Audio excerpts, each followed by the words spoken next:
I recently found out that my husband, James, sold our house for $610,000 and plans to leave with his girlfriend. This news hit me like a bolt from the blue, especially since it came while he was calling from a hospital. The audacity of his announcement, done with such a light-hearted tone, left me speechless. The house he sold wasn't just any property, but a special home passed down from my father. To hear him so casually mention he has a girlfriend on the side was like a punch to the gut. And to top it off, when I brought up our daughter Anna, James's response was cold and dismissive. He didn't care that his decision would leave her and me in a difficult spot. The shock and anger from his betrayal and recklessness were overwhelming. I knew I had to act fast to prevent the sale from going through. My name is Laura Brown, a 35-year-old who once dreamed of a simple, happy life with my family, but life with James has been anything but peaceful.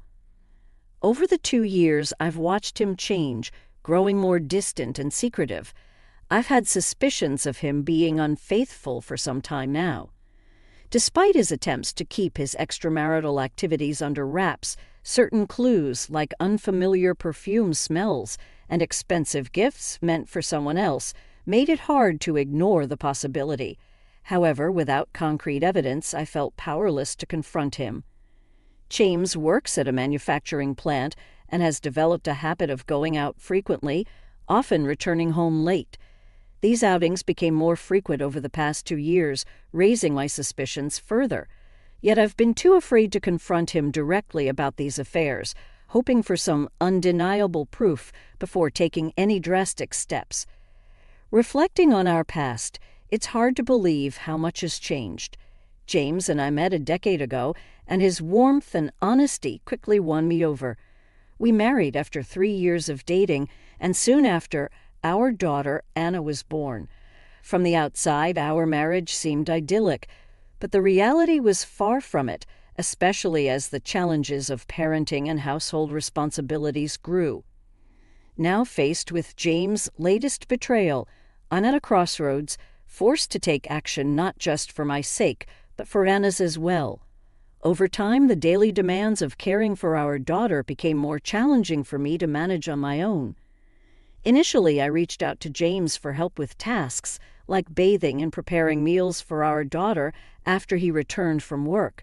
At first, James, recognizing his role as a father, willingly assisted with childcare. However, as these requests turned into a regular expectation, his willingness faded and he began to express his frustration openly.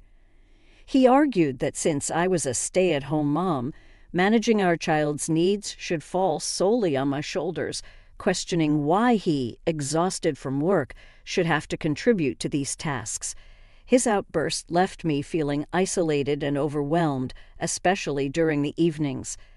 When I struggled to soothe our daughter's tantrums and prepare her for bed, James's detachment from parenting grew to the point where he would outright ignore our daughter's requests to spend time with him, attributing playtime and emotional support to Mom's job.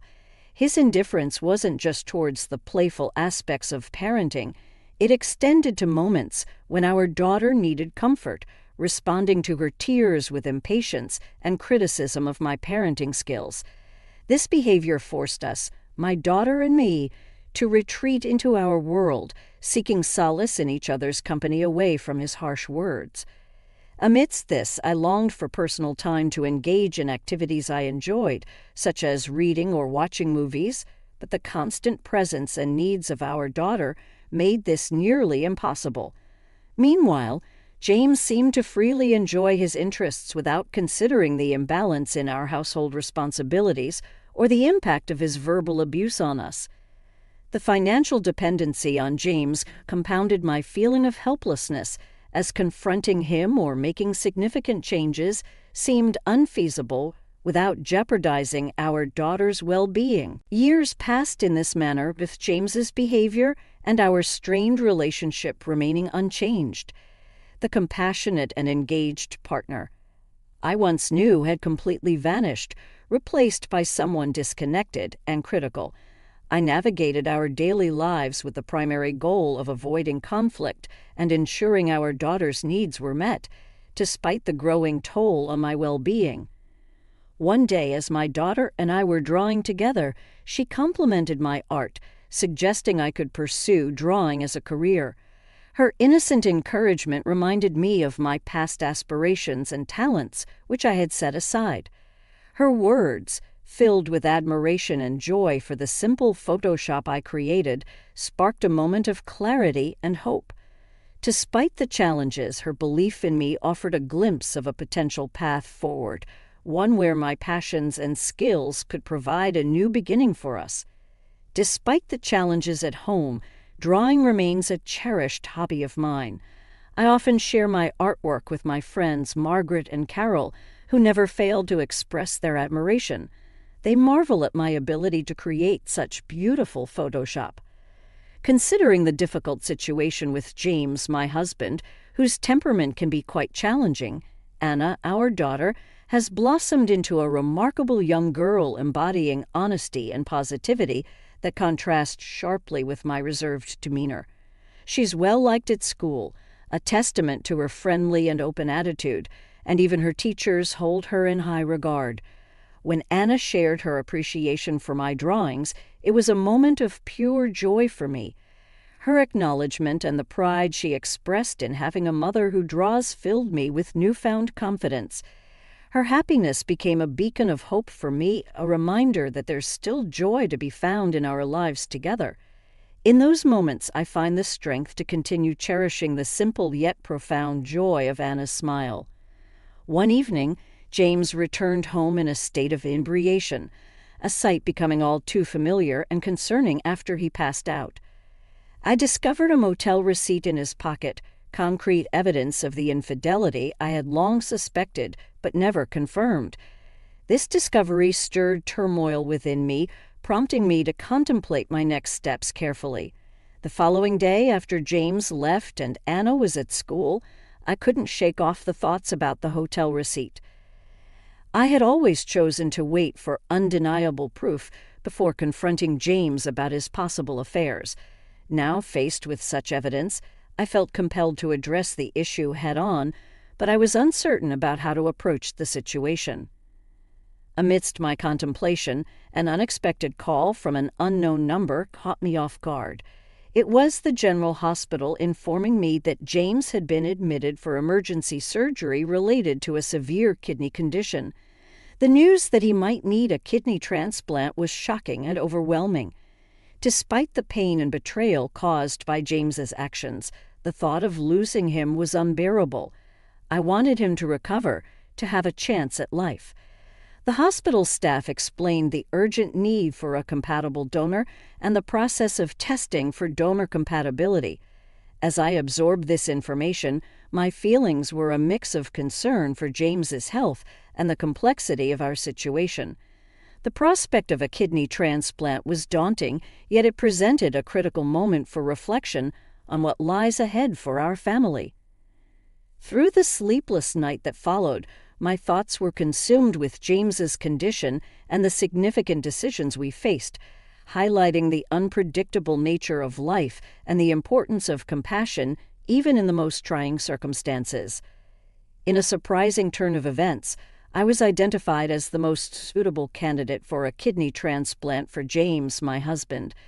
Given James's unique situation as an only child and the ill health of his parents, it fell upon me to consider this significant gesture. Despite the complexity of our relationship and the challenges we had faced, the thought of saving James's life prompted me to agree to the transplant without hesitation. When I discussed James's condition and the impending surgery with our daughter, Anna, her understanding and supportive response gave me courage. She encouraged me to do my best, offering her blessing for the procedure. During my hospital stay, Anna was looked after by her grandparents. Despite their health issues, they managed well enough, and Anna enjoyed her time with them, easing my concerns about her well-being. The surgery happened 3 weeks later. It went smoothly, and both James and I began our recovery, with me staying in the hospital for about 2 weeks and James for slightly longer. We were fortunate to have no complications, and the recovery process was smooth.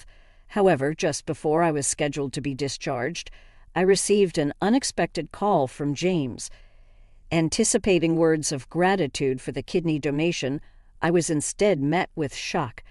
James informed me with unsettling cheerfulness that he had sold our house for $610,000 and planned to leave with his mistress for a trip.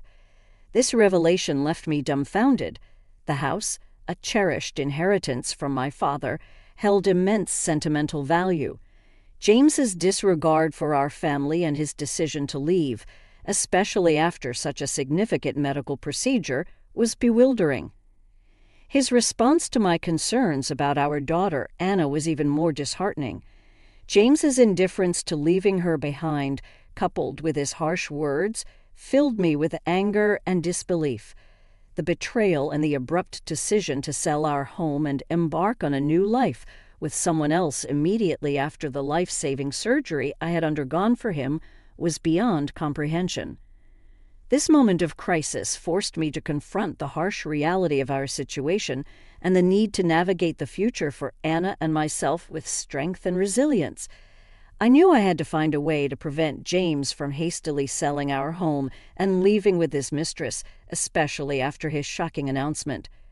It was hard to grasp that he would make such a drastic decision while still recovering in the hospital. The stress from this revelation not only extended my hospital stay, but also left me feeling defeated and unsure of how to protect Anna and myself from this impending upheaval. In my concern for our future, I reached out to Anna, anxious about how we would manage without our home.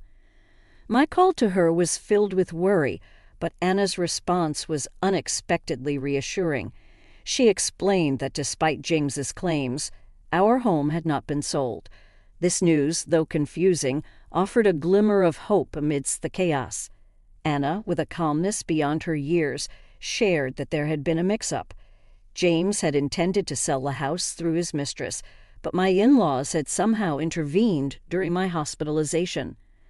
Her assurance and maturity in handling the situation brought me a sense of relief and pride in her resilience. After a few more days of recovery, I was discharged and returned to my in-laws' home, where Anna and my mother-in-law greeted me with open arms. The contrast between James's parents' kindness and his actions was stark, prompting an apology from my father-in-law for James's behavior. As we were about to return home, we encountered James and his mistress in a heated argument with a realtor. Their disheveled appearances and the tension between them were a public spectacle. It turned out the buyer had backed out at the last minute, leaving their plans in disarray. Approaching them, I was filled with a mix of emotions witnessing the fallout of their failed scheme firsthand.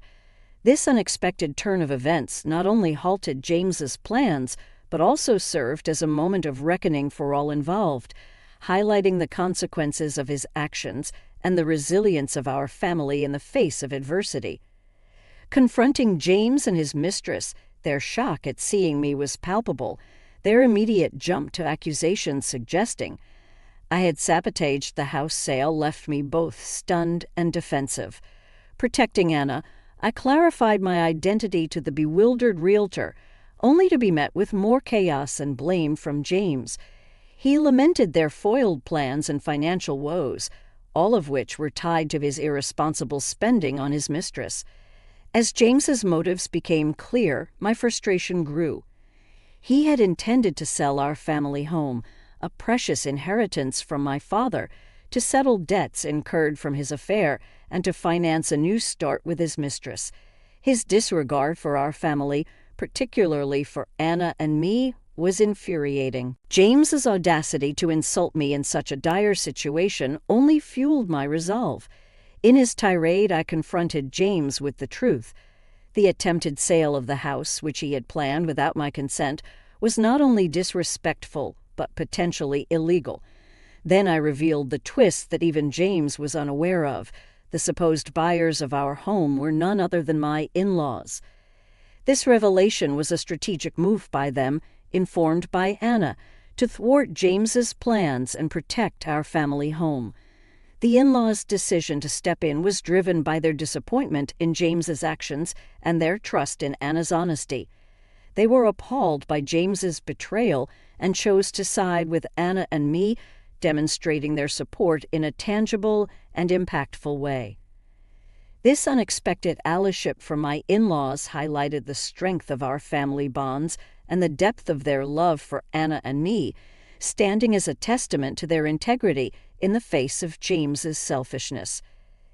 Anna bravely confronted the situation, explaining to me how she had intervened to protect our home from being sold. She understood the significance of the house, a cherished legacy from my father, and convinced my in-laws that it shouldn't be hastily sold. Their decision to act as fox buyers was a clever maneuver to preserve the home for us, showcasing their deep understanding of its value and their commitment to our well-being. When James derided his parents and accused them of meddling, his words reflected his desperation and disregard for family values. Yet Anna stood strong, unaffected by his harshness. At that moment, I revealed my intention to divorce James by presenting the divorce papers. His scornful reaction, underestimating my ability to thrive without him, only highlighted his ignorance of my resolve and the support system I had in place. I informed James of the unexpected support from his parents, a lifetime gift to me, not him. This gesture from my in-laws was their way of showing appreciation for the family Anna and I provided them, contrasting sharply with James's ingratitude. Even after I had donated a kidney to him, their decision to pass on a portion of their assets to me was a testament to their love and recognition of my dedication to our family. James's incredulity turned to outrage upon realizing that the assets he expected to inherit were being directed to me instead. His threats to contest the decision legally were a desperate attempt to regain control, but his lack of financial resources and the moral bankruptcy of his actions weakened his position significantly. In response to his bluster, I confronted him directly, highlighting the folly of his ways and the justified nature of his parents' decision. My words, underscored by the gravity of his misdeeds and the implications of his actions, left him floundering. James's eventual plea for forgiveness, devoid of the sincerity needed to mend the fractures he caused, came too late. The support from my in-laws and Anna's unwavering strength had already set the stage for a new beginning, one where respect, integrity, and love form the foundation of our future. Facing James one last time, I made it clear that I would hold him accountable for the turmoil he caused, asserting that I would pursue every cent owed for emotional stress and child support. I was resolute in my determination. If James failed to comply, I promised to go to any length necessary to ensure justice. This declaration sent James and his mistress fleeing in panic, leaving behind a scene of their own making. The realtor, witnessing the ordeal, offered his thanks, although I quickly pointed out that it was I who owed an apology for the commotion. With the situation resolved for the moment, Anna and I left, her admiration for my strength shining through despite the circumstances. Her smile and gratitude reinforced my promise to always protect her. The divorce from James proceeded without complication, closing a chapter of enduring hardship in what felt like a surprisingly straightforward manner. Reflecting on the patience I had for our strained marriage, I was struck by the ease of its conclusion and pondered why I had tolerated so much for so long. In the aftermath, James's life unraveled further. His financial recklessness and the end of his affair, compounded by job loss due to company cutbacks and his probable misconduct, painted a picture of his rapid decline. Left with no choice but to accept part-time work, James's new reality was a stark contrast to his previous bravado, a fitting outcome for his actions. As for me, Anna's encouragement led me to pursue a career in Photoshop, supported by the generosity of my in-laws. While still building my client base, the positive feedback on my work fuels my ambition. With every Photoshop, I'm reminded of the new path Anna and I are forging together, away from the shadows of the past and towards a future filled with hope and determination.